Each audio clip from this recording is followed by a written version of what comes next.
a construção da identidade. Esse é o tema do programa de hoje, Direito e Literatura. Estamos de volta para mais um bloco para discutir esse assunto.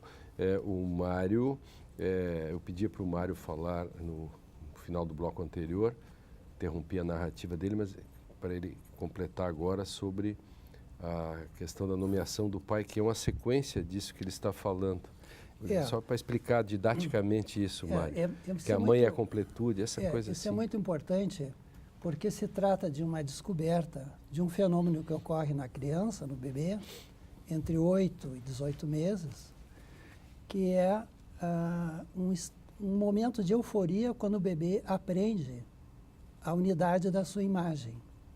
E ele aprende isso com o suporte do espelho. Esse espelho é o olho do outro, da mãe. Né? Quer dizer, então, é o outro que vai espelhar a apreensão da sua imagem unificada. Precisa passar pelo outro. Esse aí, o tu, do Buber, é justo, né?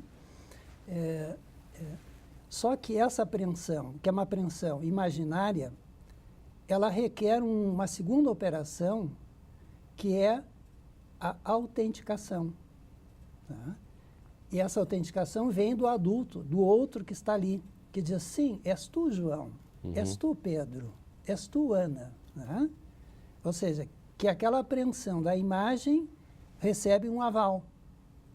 Essa questão do aval, aí está a matriz para a discussão da norma, da normatividade. Né? Quer dizer, onde está o aval? Isso é uma outra questão, talvez um outro programa, mas implicaria esse momento que é tão inaugural para todos nós. Esse aval do outro.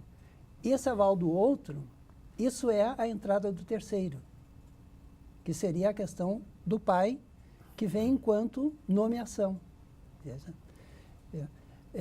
Contudo, essa questão da apreensão, da imagem unificada e da nomeação, ela não resolve a pergunta mais radical. O que eu quero da minha vida? Por que eu vivo? Quem sou eu? E a minha provocação é quando se produz uma resposta, que é uma precipitação de uma identidade, né? Que o sujeito tem certeza de quem ele é, ele sabe quem ele é, que consequências tem? A minha resposta a isso é que ele enlouquece. Porque se ele acha que sabe o que é... Tem um problema. Tem um problema. Por quê? Porque ele prescinde do aval do outro para aquilo que ele é. Então, esse tipo de autonomia é perigosa, né? Porque isso é como que se descolar do controle social, que é constitutivo da nossa identidade. É interessante isso que o Mário dizia, e eu dizia no intervalo, nós falamos de espelho com uma naturalidade muito grande, mas espelho é uma experiência muito recente para a humanidade. Nós fizemos o primeiro espelho que realmente a gente conseguia se identificar e olhar bem há muito pouco tempo. Então, a ideia de reconhecimento da própria identidade mediante o espelho é tardia, muito tardia na humanidade. Mas esta experiência primordial do reconhecimento pelos olhos do outro é fundamental. E o que ele é fundamentalmente? Ele é importante para alguém. Então, essa dimensão é que é a dimensão, eu acho, inaugural do reconhecimento de si mesmo.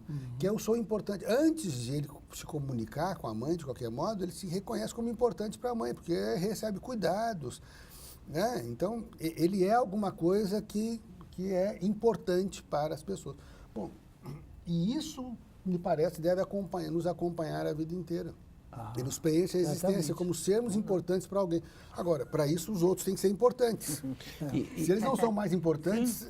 Eu queria te perguntar para vocês aí, a partir disso, uma palavra que me surge, que se eu sei absolutamente e digo o mundo a partir da minha certeza individual, sem linguagem pública, ou desconsiderando-a, aí tem uma palavra em alemão que é exatamente Selbstsucht, que é o Selbsüchtiger, que seria o viciado, viciado em em si. si. O viciado em si não seria isso? E esse é um problema de uma subjetividade... Você perceba que como ele não criou a matéria-prima dessa identidade, só fantasiosamente é dele. Porque, obviamente, ele recolheu Claro, isso. óbvio, claro. E Só fechou. fantasiosamente, Claro. porque seria impossível Isso, ele criar do nada. esse grau zero, né? Isso, ex Evidente. nihilo, criar sua própria identidade. Então, o que significa que ele se fecha, ele diz, isso sou eu, e ele se puxa pelos cabelos e diz, não dependo dos outros. Então, perceba que tipo de... Exatamente, exatamente. O Barão de Münchhausen. Né? Quando se precipita uma identidade, se produz o um. O um, não o um da matemática, porque o um da matemática ele só existe pelo sucessor, né? Só sei o que é um porque tenho dois. Mas um unificante. Socialmente, quando se produz isso, não pode ter dois. Aí toda a diferença vai ser fonte de guerra.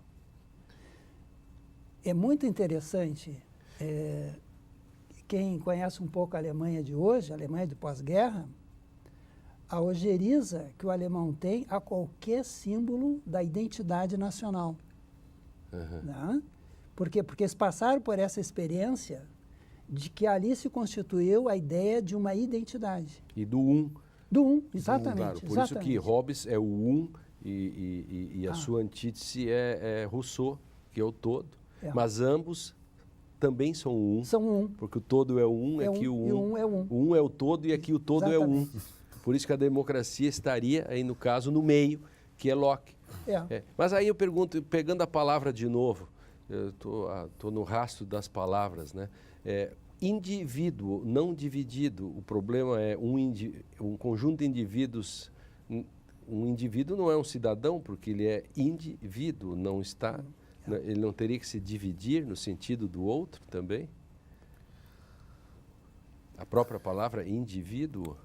Deixa-me tomar aqui um ponto que talvez a Henriette possa seguir, que é essa que ela mencionou, que ela provocou e nos deixou, que é do corpo, que é a dimensão física. Então, é óbvio que na nossa sociedade tão institucionalizada, a última coisa, ou talvez não seja a primeira coisa que a gente olhe para identificar a pessoa, seja a corporeidade que ela tem. Nós temos vários índices, indexadores que nós ligamos. Ela é isso, ela é aquilo, ela tem relações institucionais. Mas a nossa unidade, aquilo que a gente chama, a neurociência tem um nome para isso interessante, que é a propriocepção. É a propriocepção. A propriocepção. Propriocepção. A percepção de si mesmo, né? Que é um dos sentidos que nós temos. Então, nós partilhamos com outros animais também, que é o sentido da própria corporeidade. Então, nós conseguimos nos mover num espaço, porque a gente tem a dimensão do nosso corpo.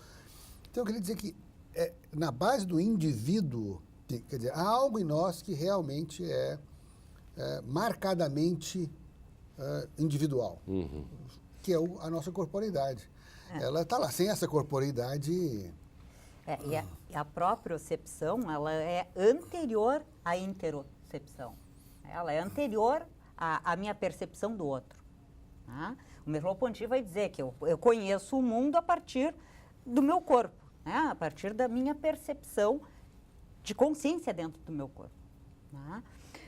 Mas a gente teria que pensar como é que se dá essa construção, o Mário já falou um pouco disso, como é que se dá essa construção da identidade dentro da perspectiva de que a identidade não é algo fixo e imutável.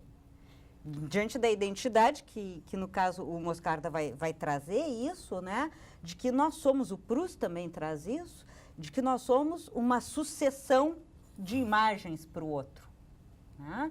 Que há essa multiplicidade de imagens, mas ao mesmo tempo há uma sucessão de imagens. Então o Proust estava lá com as suas fotografias, né, da mesma pessoa, de diferentes momentos da vida, e que essa perspectiva temporal da pessoa se modificando também tem que ser contemplada dentro da identidade dela, né, no sentido de que há uma construção aí.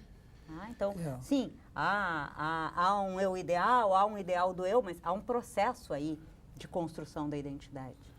E na identidade, eu queria perguntar para vocês, por que em todas as línguas, quer dizer, todas as línguas ocidentais, das que eu conheço ou posso traduzir alguma coisa, nós estamos pendurados, e eu fiz um teste outro dia, Rosane, minha mulher, e eu ficamos no avião escrevendo o Protágoras, das coisas que ele dizia e como é que isso não passou. Por que no indivíduo, na minha relação, vocês estão falando do corpo, como que o homem, à medida de todas as coisas, eu passei a nominar o mundo a partir do meu corpo, desde a garganta da noite até o palmo, jardas,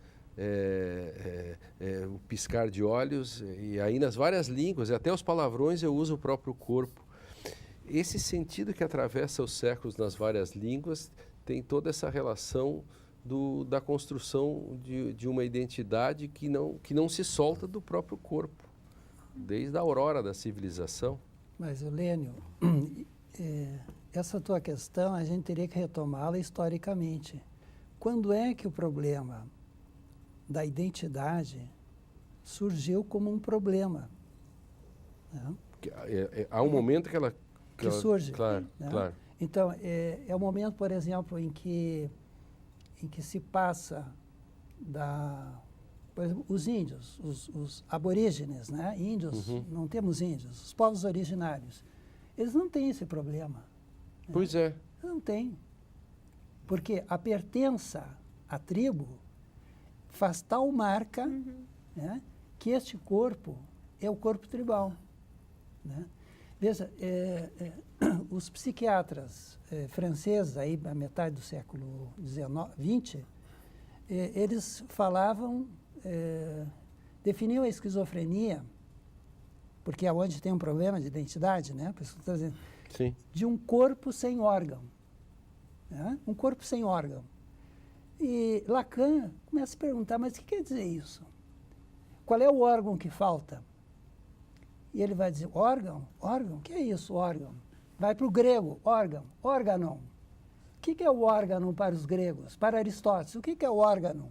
Conjunto dos textos que tratam da linguagem, né? Da lógica.